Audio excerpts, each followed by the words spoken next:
Hi, I'm Tony Stoughton, Irish bartender out of Chicago. After years of drinking, I decided to take a year off. So as I begin my journey, I decided to ask fellow bartenders what they do to stay healthy and avoid the industry hazards of the bar business. Welcome to Wide Awake 52.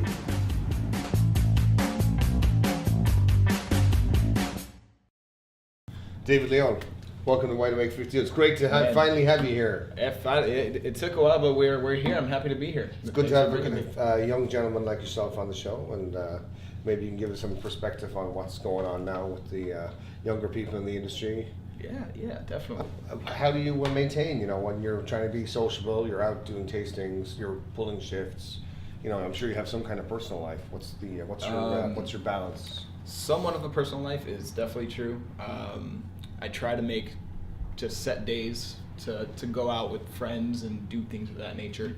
Whether it be a brunch, I was off recently on a Saturday, almost unheard of. And I just used that entire day to spend it with my friends. We bar hopped, did a bunch of stuff, and just little moments of greatness. Pretty much whenever we can.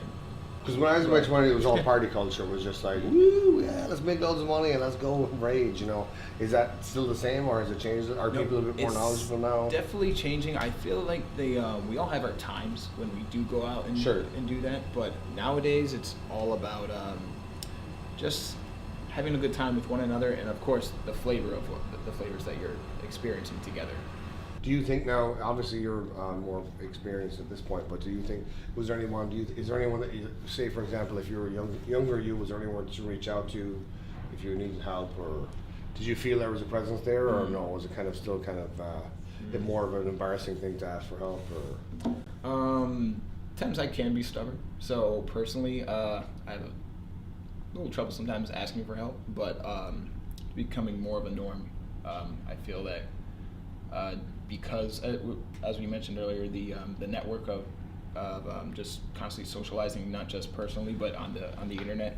So opening up more and more with people, you realize, it's okay to ask for help. It is, it's great. I mean, you should, but unfortunately, some people are too proud to ask. I was like that. I'm sure I'm probably still a little bit like that, but.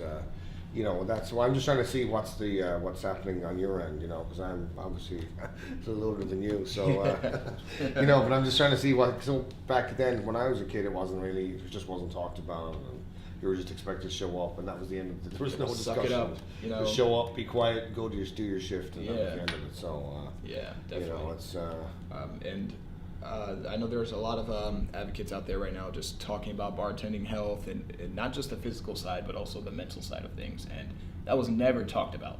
I remember when I was starting in Florida. I started bartending 18 years old in Florida because you can serve alcohol at that time, at that age.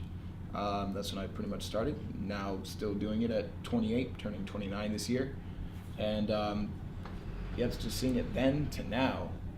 I remember seeing some friends literally just almost wallowing in alcohol to kind of not talk about some things, and now in terms of this timeline, it's definitely, people recognize it, will go up to their friends instead of just almost ignoring the signs and almost pull for answers, and it works, and a lot of people are becoming more open, because back then nobody really wanted to talk about the negative effects of being on your feet for several hours, and how it can be mentally and physically draining. David Leon, thank you so much. Thank you. Thanks so much for having me.